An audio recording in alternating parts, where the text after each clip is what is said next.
তো lovely audience দেখতে পাচ্ছ, সকালে উঠে তুলসী গাছে জল দিলাম, এখানে জল দিলাম, তারপর নিচে গেলাম, একটু কাজ সারিয়ে এলাম। এখানে একটা পথে একটু ঘোরাঘুরি করছি, ঠান্ডা বাতাস হাওয়া,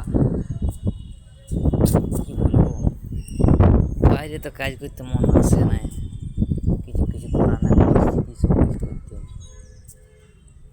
বাইরের জগৎটা পুরো নরক, না শান্তিতে ঘুমাতে পায়, না শান্তিতে খেতে পায়, না উঠতে পায়, বুঝতে পায়।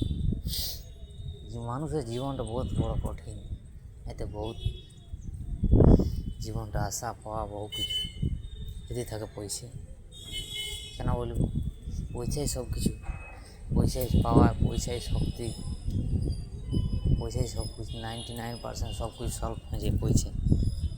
বন্ধুরা, তোমাদের বলবো নিজের স্কিলের প্রতি ধ্যান দাও, কে কী বলছে ওইটা দেখে লাভ নেই, নিজের কাম করতে দাও। নিজের ঘরে যদি একবেলা না খাওয়া যেটা বহুত দিবে না, এটা তোমরা বলে দিয়েছি। আমার পরিস্থিতি এরকম আছে যে অনেকবার পরিস্থিতির মোকাবেলা করে চলছি, আশা করি চাইছি যে ভালোভাবে কেমন যায়। তোমরা বলবো ভালোভাবে কাম করো, কাজ করো, পরে নিন্দা চর্চায় যাও না, নিজের ক্ষতি আছে, নিজের বউ বাচ্চা ছেলে মেয়ে আছে, মা বাবা আছে, ভালোভাবে ফুর্তি আছে, ভালোভাবে থাকো, এটাই আমি কামনা করব। ধন্যবাদ।